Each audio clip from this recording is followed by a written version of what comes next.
Oi, meu nome é Isabela e esse é o meu diário de leitura. Essa semana eu não consegui gravar nos primeiros dias, hoje já é quarta-feira e é o primeiro dia que eu estou gravando, porque, enfim, muitas coisas pra fazer e só consegui hoje, mas não quer dizer que eu não esteja lendo as coisas que eu tenho que ler durante a semana.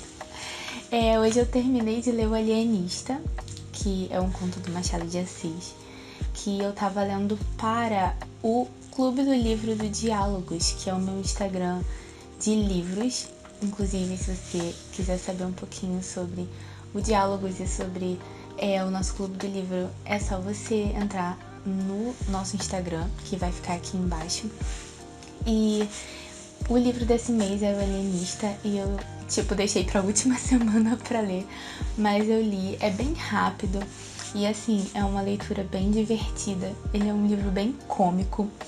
Assim, eu gostei bastante. Eu achei muito interessante a forma como o Machado de Assis trata essa questão da loucura e do comportamento humano e onde está essa divisão entre uma pessoa que é louca e uma pessoa que é sã. O Alienista, ele conta sobre o Simão Bacamarte, que é o alienista da história, que é esse médico super renomado que vai para Itaguaí e resolve abrir uma clínica para loucos, né? Que é a Casa Verde, que ele abre. E aí ele começa a levar para essa casa essas pessoas que ele considera que são loucas, né? E para ele, qualquer pessoa que saia um pouquinho do que ele considera racional é uma pessoa louca e deve ser recolhida à casa. E ele começa a recolher várias pessoas. E é interessante que, às vezes, só pessoas que têm, tipo, crenças que não são racionais ou que tiveram algum comportamento que aparentemente foge do que seria racional, né, do que seria normal, ele recolhe a Casa Verde e ele faz isso com tantas e tantas pessoas que 75% da cidade acaba indo para na Casa Verde. E nisso, o barbeiro da cidade, ele chama uma revolução porque eles querem derrubar a Casa Verde, chamando ele de tirano e tudo mais. E aí, várias coisas acontecem, né? Não vou falar tudo que acontece, mas várias coisas acontecem até que o alienista acredita que ele estava errado, que ele libera todas as pessoas que estavam lá e, na verdade, ele chega à conclusão que a pessoa que realmente tem algum problema mental seriam pessoas que não têm nenhum tipo de irracionalidade, ou seja, pessoas que agem completamente de forma racional.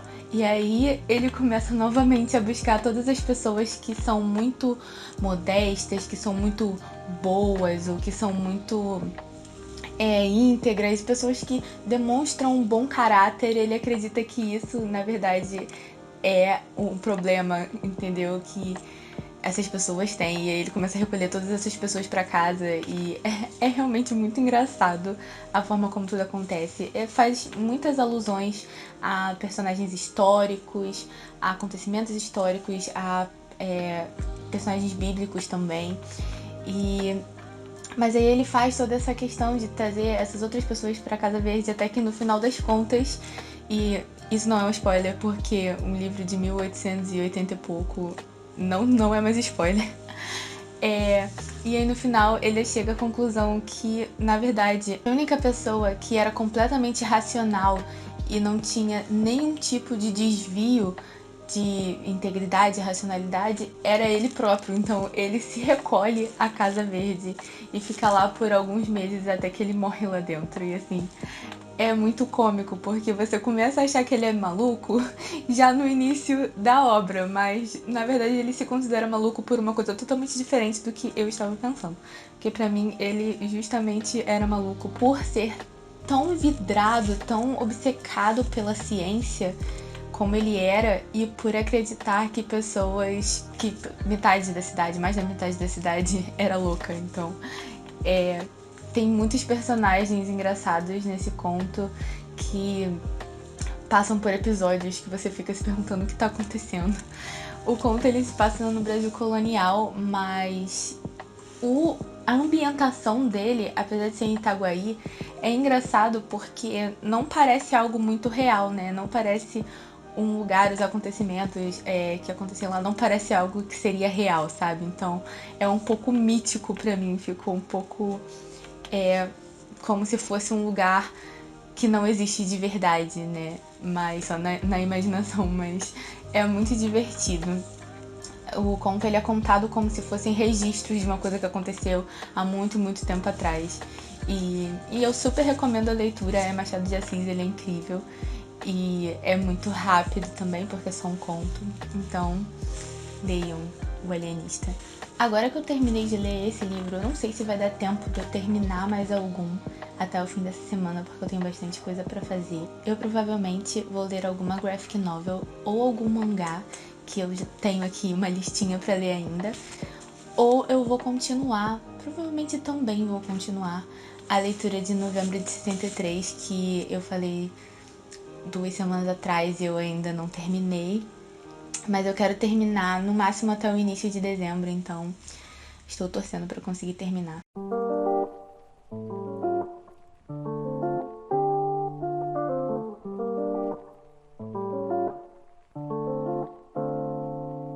Oi, hoje já é sexta-feira.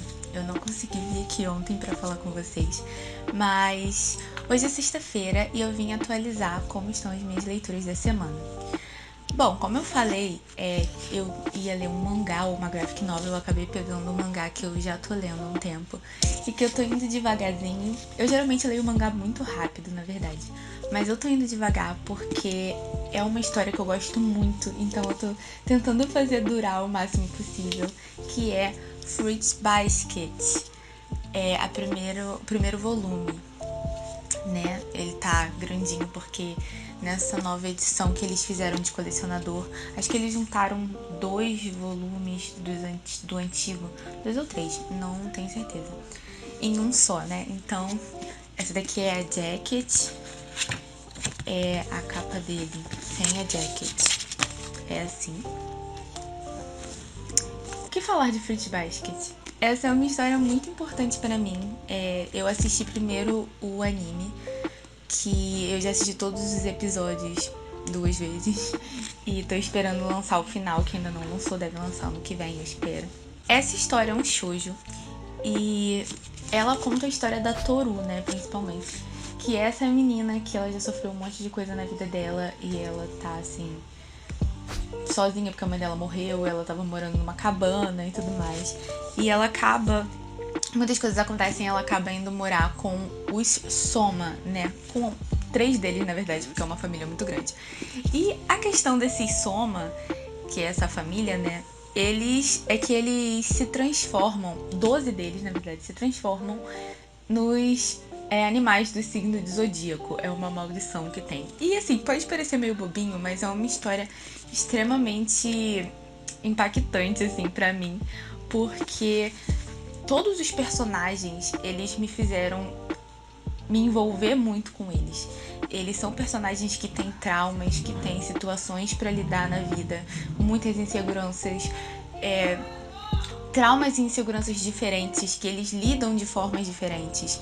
E a Toru, quando ela entra na história, ela vai conhecendo cada um deles, ela vai meio que impactando a vida deles, ela vai meio que fazendo com que eles descubram que eles têm qualidades que eles não sabiam que eles têm, que eles podem lidar com coisas que eles achavam que não podiam lidar. Ela meio que vai, através da amizade dela, através da gentileza dela, porque ela é extremamente gentil, ela é uma pessoa extremamente boa e altruísta, ela vai mostrando pra eles que eles têm como sair dessa situação em que eles estão, que eles são muito melhores do que eles acham que eles são. E assim, é muito incrível. Eu já chorei várias vezes assistindo isso. A Toru mesmo, que é a personagem principal, ela passou por muita coisa na vida dela.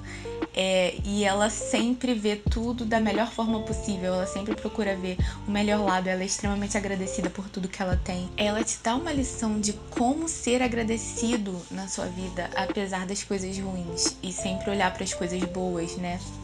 E essa história é muito linda. todos os personagens. Tipo, assim, eu particularmente gosto de todos os personagens, menos um. Talvez eu goste no final, não sei, mas por enquanto não. De todos os outros personagens, todos me tocaram de alguma forma e você se identifica com alguns deles por algumas coisas que você possa ter passado também e eles também têm o mesmo tipo de insegurança, o mesmo tipo de problema e, enfim, é uma história muito especial pra mim, tocante demais e depois eu falo um pouco mais sobre ela em outro momento, mais aprofundado, mas é isso, eu tô muito feliz. Não devo acabar essa semana porque eu tô com algumas coisas pra fazer e acho que não vai dar tempo, mas semana que vem não passa. O outro livro que eu tô lendo, que eu comecei numa maratona desde ontem de terminar ele hoje, porque ele é fininho e eu preciso emprestar ele, então eu preciso acabar ele hoje. Mas eu já tô assim na metade, eu vou pegar um ônibus agora, que tem uma viagem um pouco longa, então provavelmente eu vou acabar até descer do ônibus. E esse livro é Os Afetos, do Rodrigo Rasbun. Esse autor é um autor boliviano e esse livro ele fala sobre personagens históricos, digamos assim, pessoas reais, mas a história é uma ficção. O autor ele pegou essa família, né, que eu... Gente, me desculpa, eu não sei mesmo pronunciar esse nome da família, então eu vou colocar na tela e vocês imaginem a pronúncia. É uma família alemã que ela foi pra Bolívia e, enfim, eles fizeram parte, digamos assim, da história. O pai dessa família, ele era um cinegrafista da Alemanha nazista e depois, quando eles foram pra Bolívia, a filha, né, mais velha, a Mônica, ela acaba virando uma guerrilheira. Ela, inclusive, é conhecida como a mulher que vingou Che Guevara. Essa é uma história que eu acho bem legal, porque apesar de não ser a ficção que tá aqui não ser real, ser uma mistura de acontecimentos reais e a imaginação do autor, eu acho muito legal a forma como ele imagina, né? Porque ele vai... ele bota os personagens pra narrar a história, são vários personagens que narram a história. E você vai entendendo como ele imaginou que essas pessoas enxergavam umas às outras, como era a relação familiar deles, como era a personalidade de cada um. E isso é o que mais aparece, né? É você entender como eles eram, como era a relação entre eles, como eles eram por dentro, né? Digamos assim, mais do que só os acontecimentos. Quem eles eram, né? O autor imaginou isso muito bem, ele passa isso muito bem. Tem alguns diálogos bem interessantes que eu gosto bastante. E você vai descobrindo quem são essas pessoas e você vai entendendo como eles se relacionavam, como era a dinâmica dessa família, como eles enxergavam uns aos outros. E, enfim, eu achei uma história muito legal. Eu tô relendo, né? Eu já li uma vez, tô relendo. Mas eu não vou entrar muito na história porque a gente vai fazer um podcast sobre esse livro em janeiro no Diálogos. Então, se você não segue meu Instagram de livros, siga. O link vai estar aqui embaixo. E a gente vai avisar lá quando o podcast sair. E vai ser bem legal, porque esse é um livro bem legal. Então, eu espero que vocês possam ouvir.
Olá, hoje já é domingo e eu vim aqui para finalizar o vídeo dessa semana. esse fim de semana eu fui pra casa da Diana, a gente gravou algumas coisas para o Instagram do Diálogos, que é @diálogosinquietos. Se você não segue a gente lá, siga. Eu vou deixar o link aqui embaixo. E, enfim, a gente fez algumas gravações, foi em algumas livrarias, alguns sebos. E assim, eu fiz uma descoberta, eu vim aqui mostrar que eu fiz um achado incrível em um dos sebos que a gente foi. Eu já estava há algum tempo querendo ler os livros da Dona Tartt. Eu ouvi falar muito bem dela, eu ainda não li nenhum, né? Mas eu ouvi muitas recomendações e fiquei com muita vontade de ler, tava procurando, né? E tudo mais. Sendo que os livros dela estavam um pouco caros e eu não tava querendo comprar agora, mas eu fui nesse sebo e assim, foi um achado. Eu estava procurando livros na seção de livros em inglês e eu olhei lá na última prateleira, bem no cantinho, tinha um livro da Dona Tartt, assim, em capa dura, enorme, em inglês, que era o The Goldfinch, esse livro aqui. Que aqui é a jacket, ele na verdade, a capa é assim. Aqui assim. E assim, gente, ele foi R$20. Esse livro em inglês, ele é uns R$80, então foi assim, eu tive que comprar, eu fiquei assim emocionadíssima. Ele tá só com um amassadinho aqui embaixo na capa, mas assim, valia super a pena, eu achei incrível, fiquei muito feliz e acabei comprando. E também esse livrinho do Sherlock Holmes com algumas histórias pequenas dele, que tava R$4 e, enfim, eu tô querendo mesmo ler mais do Sherlock Holmes. E fiquei muito feliz com as minhas aquisições do sebo que eu descobri. E, enfim, pretendo voltar lá muitas mais vezes. Eu não finalizei mais nenhum outro livro desde que eu terminei de falar no último vídeo, né? Na verdade, eu finalizei Os Afetos, que eu já estava quase finalizando e eu já contei pra vocês. E vai ter podcast sobre ele, provavelmente em janeiro. Então, fiquem atentos. E, enfim, é isso. Semana que vem eu já vou arrumar aqui minhas coisas pro Natal e começar minhas leituras natalinas. Então, eu vejo vocês no próximo vídeo.